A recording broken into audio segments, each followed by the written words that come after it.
नमो नमः प्यारे बच्चों, मेरी कक्षा में आपका फिर से स्वागत है। आज हम लोग पढ़ने जा रहे हैं आपकी रुचिरा पुस्तक से द्वितीयः पाठः और जिसका शीर्षक है दुर्बुद्धि ही विनश्यति। बहुत मज़ेदार कथा है, आपको बहुत ही मज़ा आने वाला है। तो आप लोग ध्यानपूर्वक पहले इसे सुने, फिर खुद से पढ़ने का प्रयास करें और इसके हिंदी अर्थों को भी समझें। तो चलिए कथा शुरू करने से पहले परिचय आपको बता देती हूँ। यह कथा जो है वह पंचतंत्रम से ली गई है। पंचतंत्रम के बारे में मैं बहुत बार आपको बता चुकी हूँ कि पंचतंत्र के रचयिता जो हैं, लेखक जो हैं, वे पंडित विष्णु शर्मा हैं। इसमें 5 तंत्र हैं। तंत्र मतलब अध्याय, चैप्टर्स जिसको आप बोलते हैं, चैप्टर वो। तो चूंकि इस पंचतंत्र में 5 अध्याय हैं, इसीलिए अध्याय को तंत्र नाम दिया गया है। तो यह 5 तंत्रों का समाहार होने की वजह से, 5 तंत्र का ग्रुप होने की वजह से इसको पंचतंत्रम ऐसा नाम दिया गया है। ये जो 5 तंत्र हैं उनके नाम हैं मित्रभेदः, मित्रलाभः, संधि विग्रह, लब्ध प्रणांसः और अपरीक्षित कारक हैं। तो अभी जो पाठ हम लोग पढ़ने जा रहे हैं, अभी जो कथा हम लोग पढ़ने जा रहे हैं, अभी इस कहानी में आप पढ़ेंगे कि अगर बिना अवसर के, मतलब जब अवसर न हो, जब मौका न हो, तो बिना मौके पर जब भी कोई कुछ बोलता है तो उससे कैसे सर्वनाश ही होता है।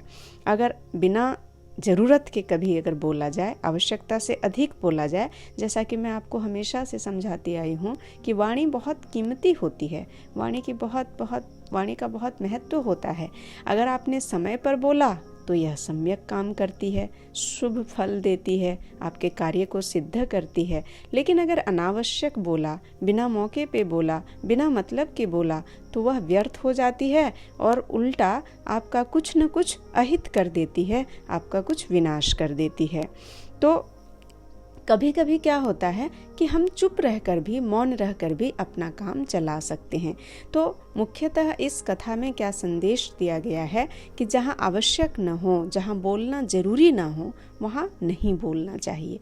मुख्य रूप से मौन के महत्व को भी बताया गया है, या समझदारी से कैसे बोलना चाहिए, कब बोलना चाहिए, कितना बोलना चाहिए, इसके बारे में बताया गया है। सही कहा गया है कि विभूषणम मौनम पंडितानां मूर्खो ही शोभते तावत यावत किंचित न भाषते। कभी कभी जो है मौन होना ये पंडितों के लिए विभूषण का काम करता है, आभूषण का काम करता है। लेकिन मूर्ख जो है ना, वह भी तब तक ही शोभा पा सकते हैं जब तक कि वे अपना मुंह नहीं खोलते हैं।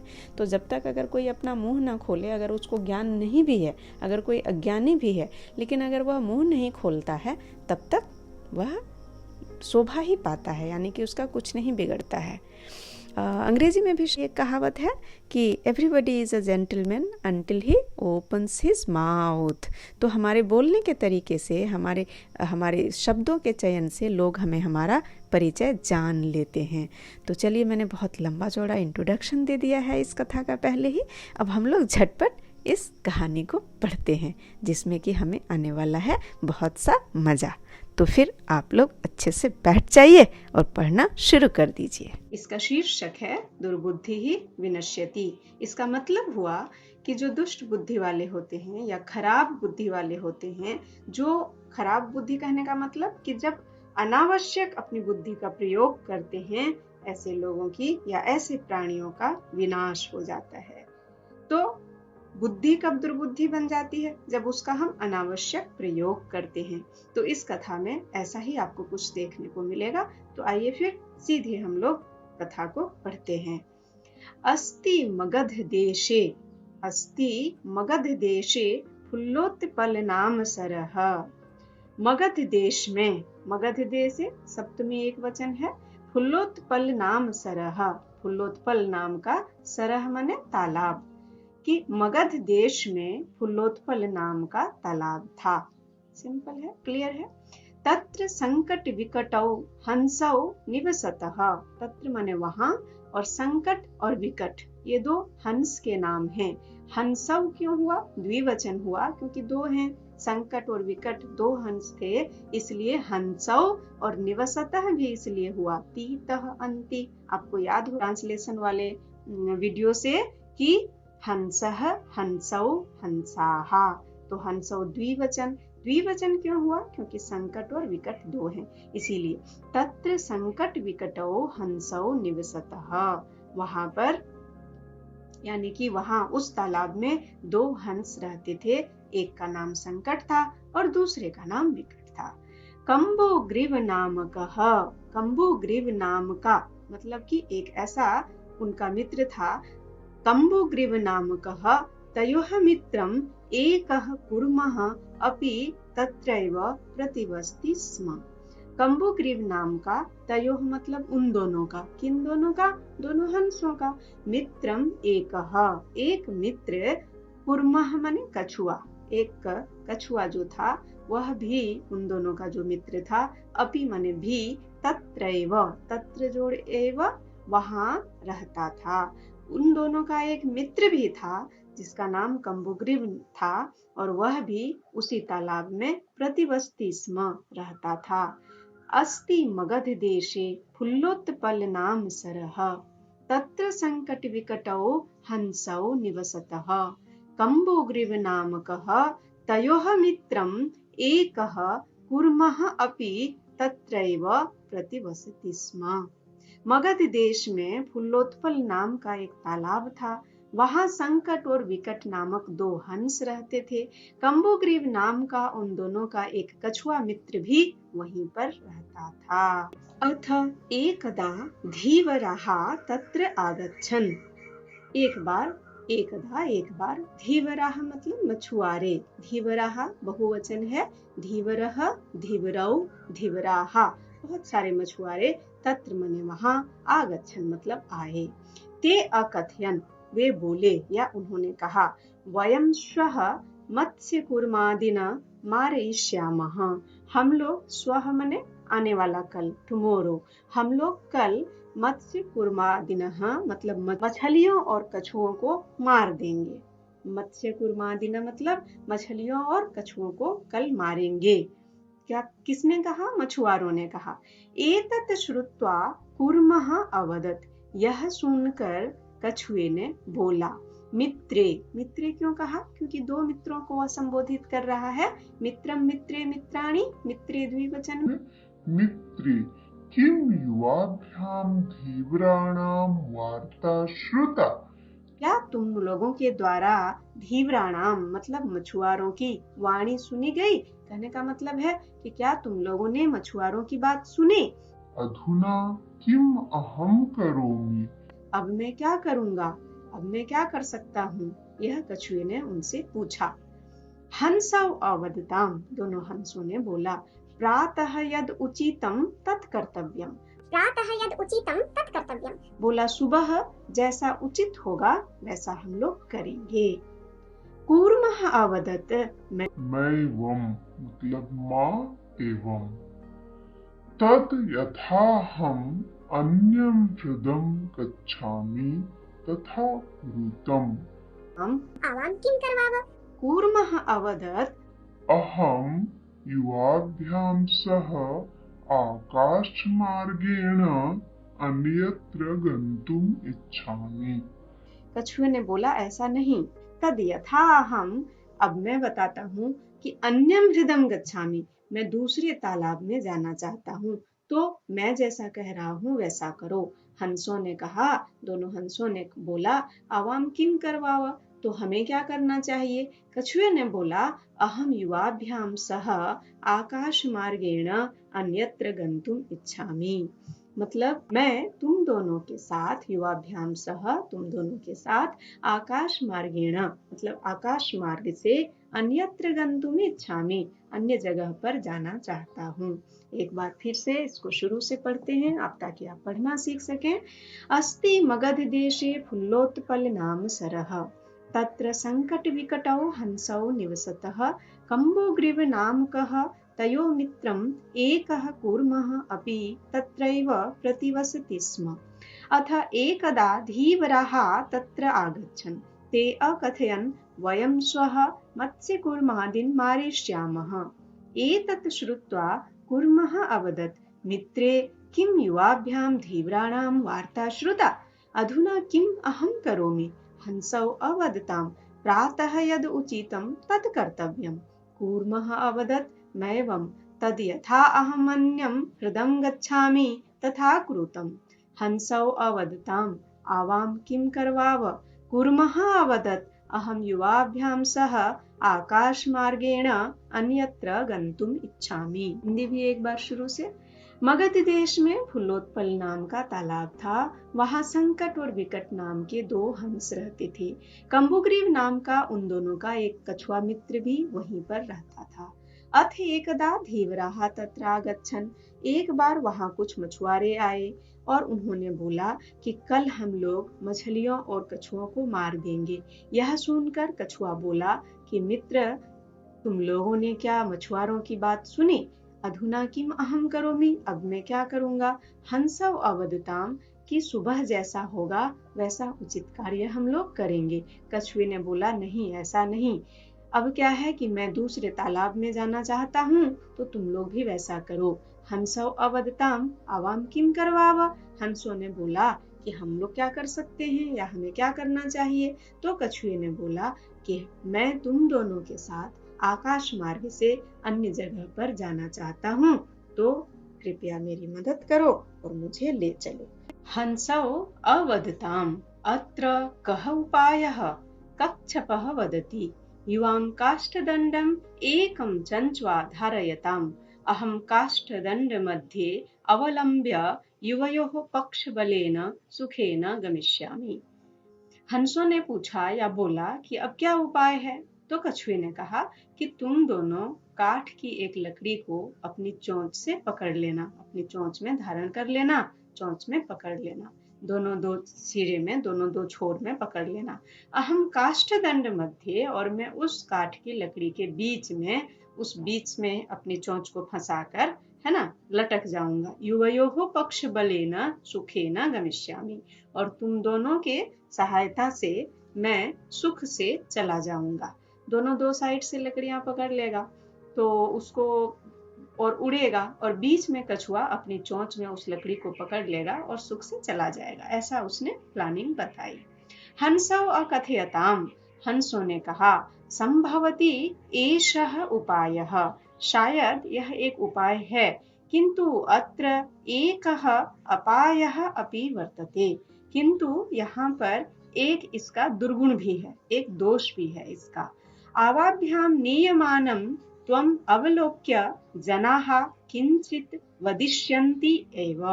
जब देखकर कुछ न कुछ बोलेंगे, मतलब हम दोनों के द्वारा जब ले जाते हुए तुमको देखकर, जनाहा मतलब लोग, जनाहा बहुत सारे लोग, किंचित वदिष्यन्ति एव कुछ न कुछ तो वे बोलेंगे ही।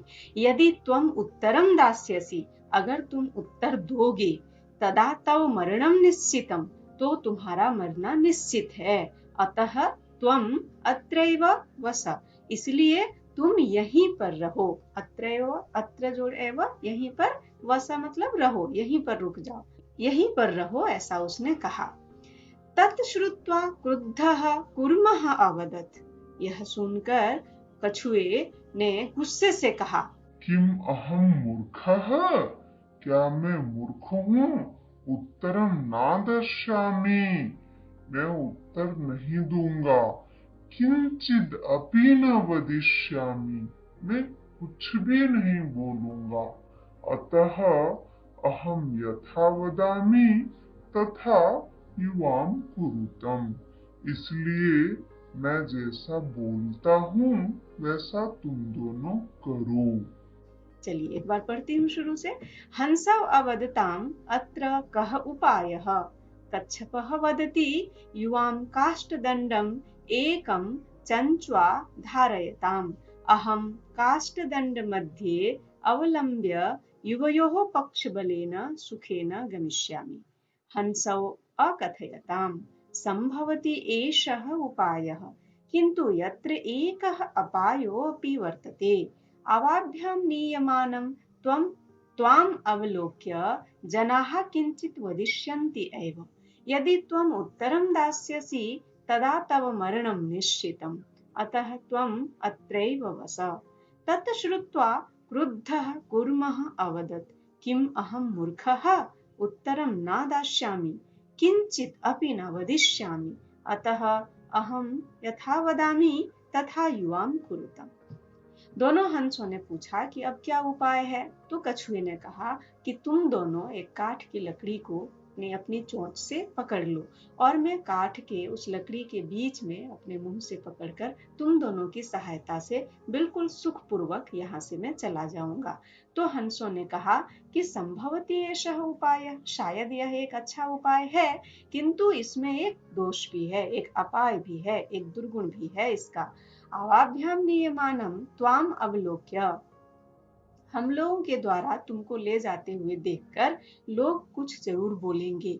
यदि तुम उत्तरम दास्यसि, और अगर तुम उसका जवाब दोगे, तदा तव मरणम निश्चितम, तब तुम्हारा मरना निश्चित हो जाएगा, क्योंकि मुंह के भरोसे वह काठ की लकड़ी पकड़ा रहेगा और जैसे ही मुंह खोलेगा तो जिस मुंह से चोंच से वह अपने मुंह से उसको दबा कर रखा होगा, तो जैसे ही बोलने के लिए मुंह खोलेगा तो उसके मुंह से वह काठ की लकड़ी छूट जाएगी और कछुआ नीचे बहुत ऊंचे आसमान से जमीन पर गिर पड़ेगा, तो उसको चोट आएगी और वह मर जाएगा। इसलिए उसके दोस्तों ने, यानी कि दोनों हंसों ने उसको चेतावनी दी कि अगर लोगों के कुछ भी कहने पर, चिढ़ाने पर या मजाक उड़ाने पर तुम उसका जवाब दोगे तो तुम्हारा मरना निश्चित है, इसलिए तुम यहीं रहो, इतना खतरा मोल लेकर जाने की जरूरत नहीं है। तो यह सुनकर कछुआ ने गुस्से से बोला कि क्या मैं मूर्ख हूँ? क्या मैं तुम्हें मूर्ख लगता हूँ? मैं उत्तर नहीं दूंगा, उत्तरम न दास्यामि, मैं बिल्कुल कुछ नहीं उत्तर दूंगा, कुछ भी नहीं बोलूंगा। अतः अहम यथा वदामि तथा युवा कुरुतम, इसलिए मैं जैसा बोलता हूँ तथा युवाम, वह तुम दोनों करो, ऐसा उसने कहा। चलिए इसका व्याकरण पक्ष एक बार धीरे से समझा देती हूँ। हंसव मतलब दो हंस हैं इसलिए हंसव। अच्छा, कह उपायः, दोनों एक वचन है। कह कह कौ के, तो यहाँ उपायः भी वैसे होता है। कच्छपः वदति, यहाँ वदति एक वचन का लगा, क्यों? क्योंकि कच्छपः अकेला है, एक है सब्जेक्ट कर्ता, कच्छपः वदति। युवाम, युवाम तो आपको पता ही है, त्वम युवाम यूयम। गमिष्यामि, क्या है ये? गमिष्यामि, आमी आवह आमः, अहम के साथ लगता है, लेकिन यह लिट लकार है, भविष्यत काल है। गमिष्यामि, जाऊंगा, है ना। काष्ठदंड मध्य, यह सप्तमी एक वचन है। युवयोः, षष्ठी द्विवचन है, याद रखें इसको आप। अकथयताम, तो ताम अन होता है, द्विवचन है ये अकथयताम, लंग लकार में, भूतकाल में। संभवती एक वचन है। अच्छा, और आवाभ्याम है ना, हम लोगों के द्वारा हो जाएगा। आवाभ्याम आपका तृतीया, चतुर्थी और पंचमी तीनों में आता है, द्विवचन में आता है। एवं काष्ठदंडे लंबमानम कूर्मम पौराः अपश्यन्, तो इस प्रकार से काठ की लकड़ी में लटकते हुए, लंबमानम मतलब लटकते हुए, कूर्मम कछुए को, पौराः अपश्यन् लोगों ने देखा। पौराः ऐसे लोग जो गांव के बाहर होते हैं, गाय भैंस बकरी चराते हैं, ऐसे लोगों ने देखा। पश्चात अधावन अवदंच, और उसे देखने के बाद, पश्चात मतलब उसके बाद, देखने के बाद उसका पीछा किया, उसके पीछे पीछे दौड़ा और बोला, हम हो महद आश्चर्यम, अरे देखो महान आश्चर्य की बात है। हंसाभ्याम सह कूर्मोऽपि उड्डीयते, हंसों के साथ साथ कछुआ भी उड़ रहा है। कश्चित् वदति, कोई बोला, अद्य अयं कूर्मः कथमपि निपतति तदा अत्रैव पक्त्वा खादिष्यामि, कि अगर यह कछुआ किसी भी तरह से नीचे गिरेगा तो मैं इसको यहीं पकाकर खाऊंगा। अपरः अवदत्, कोई दूसरा बोला, सरस तीरे दग्ध्वा खादिष्यामि, कोई बोला कि इसको तालाब के किनारे ले जाकर और पकाकर खाएंगे। अन्यः अकथयत्, कोई अन्य बोला, गृहं नीत्वा भक्षिष्यामि, गृहं माने घर में, और नीत्वा ले जाकर, भक्षिष्यामि खाऊंगा, ऐसा बोला। सबने अलग अलग बातें बोली। तेषां तद वचनम श्रुत्वा, उसके बाद उन लोगों के द्वारा कहे हुए वचन को सुनकर, उनकी बोली को सुनकर, जो कि ऑफ कोर्स खराब था, अच्छा नहीं था कछुआ के लिए, यह सुनकर कूर्मः क्रुद्धः जाता, वह सुनकर कछुआ जो है गुस्सा हो गया, गुस्से से आग बबूला हो गया। मित्राभ्याम दत्तम वचनम विस्मृत्य, मित्रों के द्वारा दिया हुआ जो वचन था, मित्रों ने क्या वचन दिया था? मित्रों के द्वारा दिए हुए वचन को। मित्रों का क्या दिया वचन था कि कोई कुछ भी बोले, तुम्हें कुछ भी छेड़े, तुम्हें कुछ भी जवाब नहीं देना है, कुछ भी उत्तर नहीं देना है। लेकिन मित्राभ्याम दत्तम वचनम विस्मृत्य सह अवदत्, वह मित्रों के द्वारा दिए गए वचन को भूलकर बोला, यूयम भस्म खादत, तुम लोग भस्म खाओ। भस्म माने राख, जो लकड़ियां या कुछ जल जाते हैं तो उसके बाद जो राख बचती है उसको भस्म बोलते हैं। बोले तुम राख खाओ, गुस्से में बोला। तत्क्षणम एव कूर्मः दंडात भूमौ पतितः, उसी क्षण, जैसे ही उसने मुंह खोला, उस क्षण ही वह कछुआ लकड़ी से अलग होकर, दंडात इसीलिए पंचमी है क्योंकि वह लकड़ी से अलग हो गया, काठ की लकड़ी से। दंडात भूमौ पतितः, जमीन पर गिर गया। पौरेह सह मारितः, और फिर लोगों के द्वारा वह मारा गया। अत एवोक्तम, इसीलिए कहा गया है, सुहृदाम हितकामानाम वाक्यम यो न अभिनंदति स कूर्मा इव दुर्बुद्धिः काष्ठाद् भ्रष्टो विनश्यति। यो मने यह मने जो, और न अभिनंदति मतलब न अभिनंदति। तो जो व्यक्ति सुहृदाम मतलब मित्रों के द्वारा, हित कामना मतलब कल्याण के लिए, जो मित्रों के द्वारा दिए गए या मित्रों की तरफ से कहे गए कल्याण के लिए दिए गए वाक्य को जो प्रसन्नता पूर्वक स्वीकार नहीं करता है, न अभिनंदति। अभिनंदति मतलब स्वीकार करना, और न अभिनंदति मतलब स्वीकार नहीं करना। खुशी खुशी और बहुत ही निष्ठा के साथ जो मित्रों के वचन को नहीं मानता है, जो उसको प्रसन्नता पूर्वक नहीं स्वीकारता है, तो उसका हाल कैसा होता है, जैसे उस कछुए का हो गया। इव मने समान, उस कछुए के समान। दुर्बुद्धि काष्ठात भ्रष्टो विनश्यति, काष्ठात अगेन पंचमी एक वचन, भ्रष्टो मतलब अलग हो जाना, छूट जाना, गिर जाना, और उसका विनाश भी हो जाता है। तो अगर मित्र कोई वचन दे, मित्र कभी कोई बात कहे और आपके कल्याण के लिए बात कहे, तो उसका प्राण पूर्वक, उसकी पूरी निष्ठा से, उसका प्राणपण से उसका पालन करना चाहिए, उसका जो है मान रखना चाहिए। नहीं तो फिर क्या होता है, विनाश हो जाता है, नष्ट हो जाता है सब कुछ। इसीलिए कहा गया है दुर्बुद्धि ही विनश्यति। एक बार इसको यहाँ से फिर से पढ़ते हैं और हिंदी में पुनः एक बार अर्थ बताया जाएगा, ताकि ये आपको अच्छे से लर्न हो जाए। तो एवं काष्ठ दंडे लंबमानम कूर्मम पौरः अपश्यन्, इस प्रकार काठ की लकड़ी में लटकते हुए कछुए को लोगों ने देखा, और देखने के बाद पीछे दौड़ा और बोला, हंहो महदाश्चर्यम, देखो देखो कितनी आश्चर्य की बात है कि हंसों के साथ साथ कछुआ भी उड़ रहा है। कश्चित वदति, कोई कहता है कि अद्य अयं कूर्मः कथम अपि निपतति तदा अत्रैव पक्त्वा खादिष्यामि, कि अगर यह कछुआ किसी भी तरह से नीचे गिर जाए तो इसको यहीं पकाकर खाऊंगा। अपरः अवदत्, दूसरा बोलता है, सरस तीरे दग्ध्वा खादिष्यामि, कि तालाब के किनारे ले जाकर पकाकर खाऊंगा। अन्यः कथयत्, फिर कोई तीसरा कहता है, गृहं नीत्वा भक्षिष्यामि, घर ले जाकर खाऊंगा। तेषां तद्वचनं श्रुत्वा कूर्मः क्रुद्धः जातः, उन लोगों के ऐसे वचन को सुनकर कछुए को बहुत गुस्सा आ जाता है, वह बेहद क्रोधित हो जाता है, और मित्रों के द्वारा दिए गए अच्छे वचन को, जो उसके लिए कल्याणकारी थे, जो उसको बचाने वाले थे और जो उसकी रक्षा करने वाले वचन थे, उस वचन को भूलकर कछुए ने अपना मुंह खोल दिया और बोला, यूयम भस्म खादत, तुम लोग राख खाओ, भस्म खाओ।